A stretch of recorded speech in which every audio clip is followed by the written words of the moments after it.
Hello again, I'm back! Sort of. This is going to be a much more casual video than usual. Lately I've been putting some time into getting the most out of my computer setup, and I thought it might be cool to show you guys and give you a bit of a tour. But first I want to mention, I know it's been a while since I last posted. I've been trying to get back into some bigger game modding and reverse engineering projects, which I'm really excited about, and I think you guys will be too, but that stuff just takes a lot longer, so bear with me. If you'd like to help me do this stuff quicker, I'd really appreciate it if you would consider joining my Patreon over at patreon.com/mattkc. Not only will you be able to watch videos earlier than everyone else and completely ad and sponsor free, I'll also be posting a lot more about my progress on there so you can get an idea of what I'm doing as I'm doing it. And since I've been off for a while, this video is sponsored, but I also really like these guys, I use their services all the time, and they've always been really nice to me, so quick shout out to PCBWay. They're your one-stop shop for making any kind of electronic device. Whether you need PCBs, 3D printing, injection molding, sheet metal, or CNC machining, they do it all. You really can create and manufacture a whole product with their services. I use them for everything I do, the quality is great, and they have never let me down, so I couldn't recommend them more, and look forward to some new hardware projects coming soon. And now for the setup tour. So this is half of the room. This is the half that you're all familiar with. It's the background, it's what you see behind me in most of my videos for the last year or so. But this is what I see. This is my setup. I guess some people might call it the battle station. I don't really call it anything, I just call it my computer. But you can see that there are some interesting design choices that have been made. This doesn't really look like a lot of other people's computers, and probably the biggest example of that is the desk itself. You may notice it's kind of an odd shape. It's basically a semicircle, and it's a very angular semicircle because that's easier to build, but it's intended to kind of wrap around the user as they swivel in their chair. And that way, if I'm sitting here, I can reach all the way over to this side or all the way over to this side without really having to move my chair. If this was the same length of desk and it was straight, then this corner would probably be all the way over here somewhere. And that would mean if I was sitting here in front of the keyboard, I probably wouldn't be able to reach it. I would probably have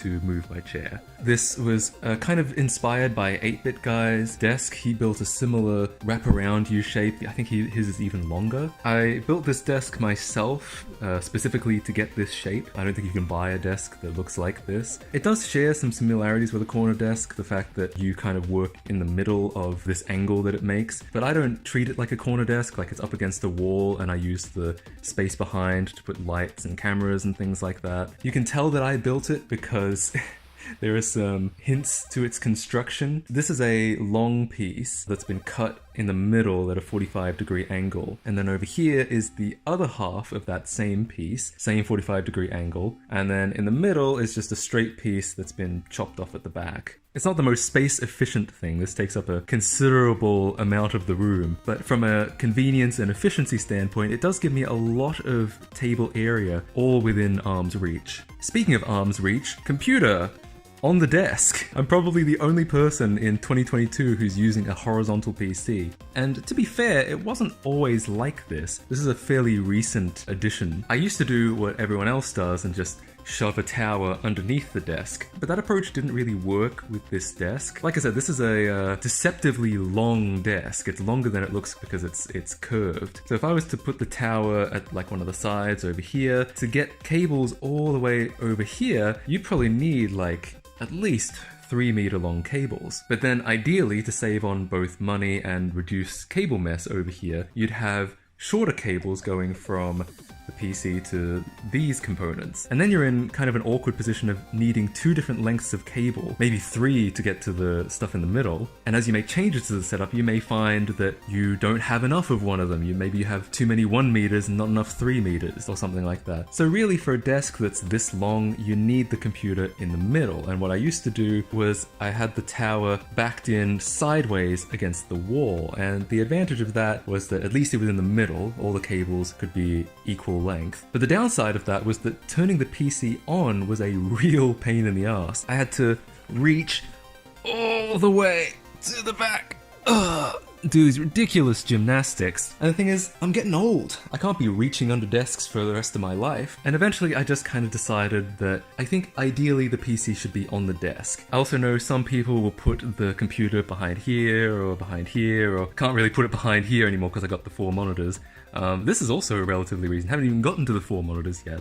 We'll get there. But really, I just thought, well, why don't I just have it right in front of me? And the only real way to do that is to put it under the monitor. Thankfully, there is about 6.5 inches between the monitor and the desk, so there is just enough space for a horizontal PC. So I rebuilt my PC into this case, and it's been pretty good. Going from reaching under the desk just to turn the PC on to just pressing the button right here has been such a positive of doing this. Also, this has a 5.25 inch bay in the front, but I figured, well, I need a lot of USB, so why not just fill it with USB? I have 10 USB ports on the front of this. Currently, this is taken up by an SD card reader. I used to have a hub, so I had a powered hub that would plug into the computer underneath the desk. But a high quality hub, especially for USB 3, can be pretty expensive, and it can add a lot of cable mess. Not just the cable going down to the computer, but since it was a powered hub, also the extra power brick strewn around, having to plug in somewhere. Whereas this is powered, it gets extra amps from the power supply, but absolutely no cable mess. I can just plug in hard drives, flash drives, controllers, anything I want right there. Plus, this functions as a pretty good shelf. If I've got a hard drive plugged in, I can just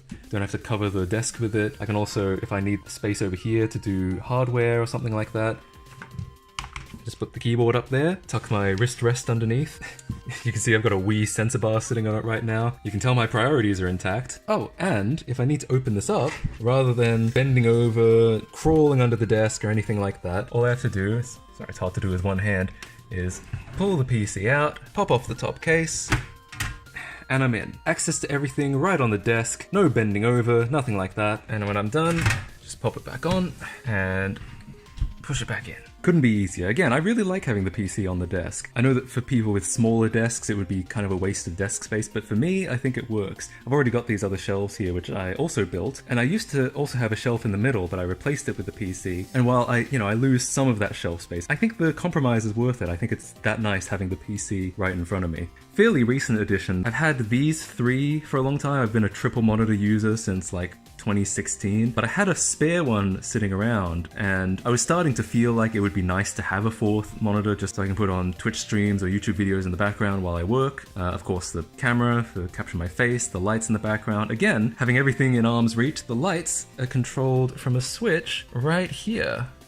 There we go, so I'm off. As you can see how much of a difference it makes. It's much darker in here now, but the lights point at the wall, and the wall bounces the lights off to me. That's to make the illumination a little more global. Okay, so from left to right over here, this is just kind of a random drawer thing. I just kind of put spare parts in it. I knew I wanted a place to like organize parts, but I haven't exactly figured out how I'm gonna do it. Over here, this is a shelf I made, and it's got a speaker on it. These are, I think, JBL 306Ps. They're studio monitors, and they're a little dusty, sorry about that. And they're really useful because I also do things like audio mixing and music production here, so I want to have good sound. This, of course, is the microphone. Underneath are screw containers, so if I'm taking something apart, I like to put the screws in there. Keeps things organized and keeps things from falling off the table or anything like that. This is a Blu-ray drive, Blu-ray burner. I've had this for like over 10 years, and you might be thinking, why is this external when I could have put it in the PC? And the idea is that while I do still burn discs every now and then, usually for some old video game console or something, I don't do it very often, so I consider it a fairly temporary thing. Like if I want to swap in something else, I can just pull it out, put something new in. Whereas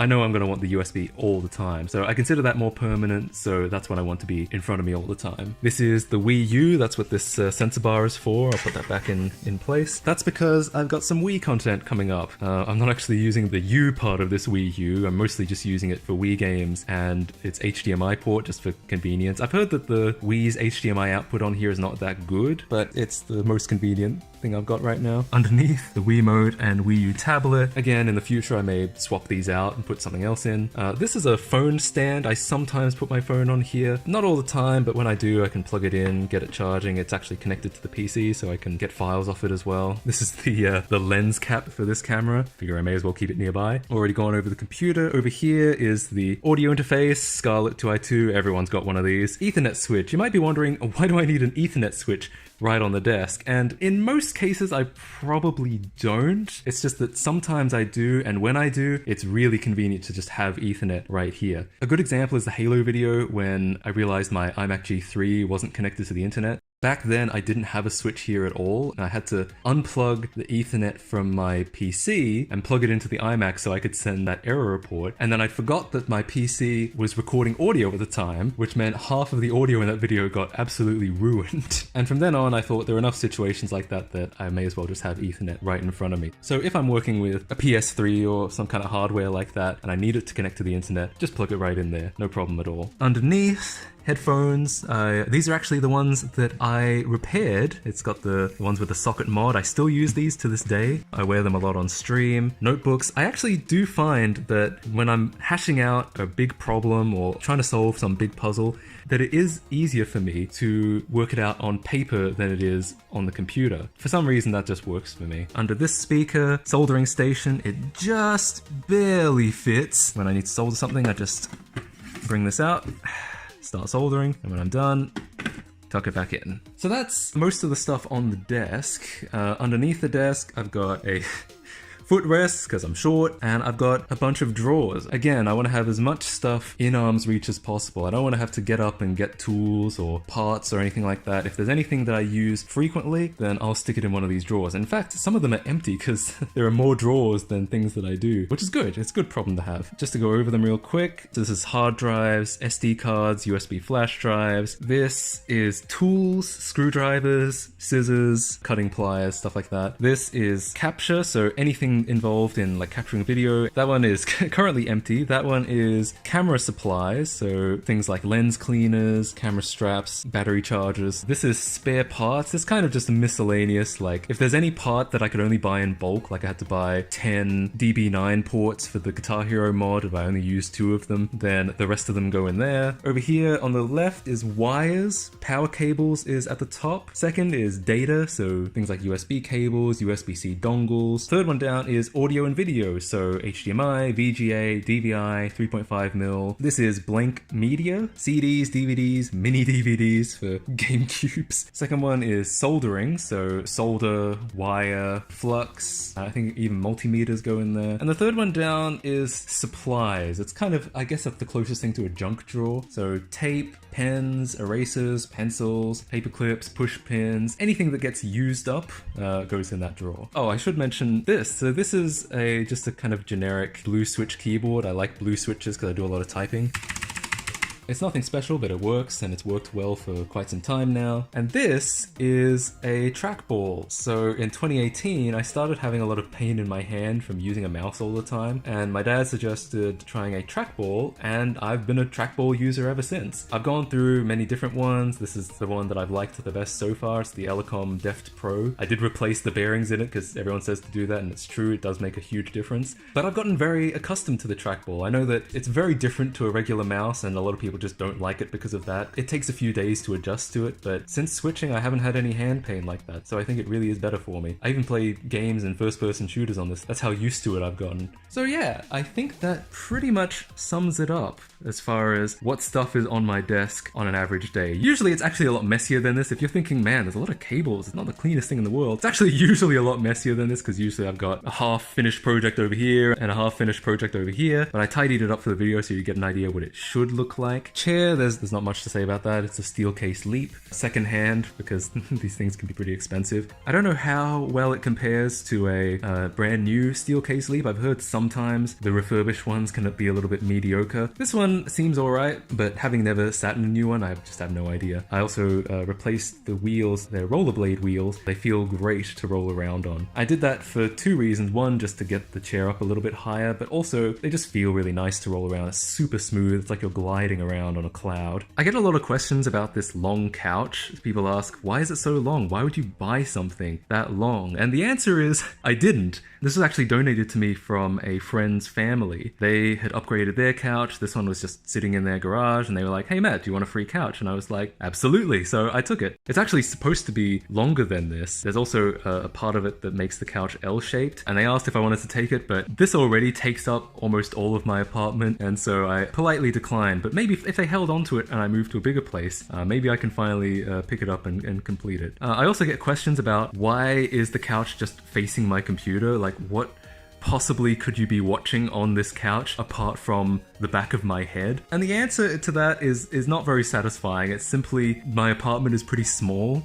and there's nowhere else to put it. If you think I'm balling off YouTube money, I mean, my setup is pretty cool, but as far as my apartment goes, I mean, you're seeing pretty much all of it. I do have a bedroom and I have a kitchen and a bathroom, but otherwise this is about it. There really isn't space for a dedicated like living room. I mean, technically this is a living room, it's just I needed the space to work. So yeah, I think that pretty much covers everything. My plan is, because this setup evolves a lot, that I'll do tours of my setup maybe once a year or something like that, just to update people, show people what I've got going on. Either way, I hope you enjoyed this video and I'll see you all in the next one. Bye guys.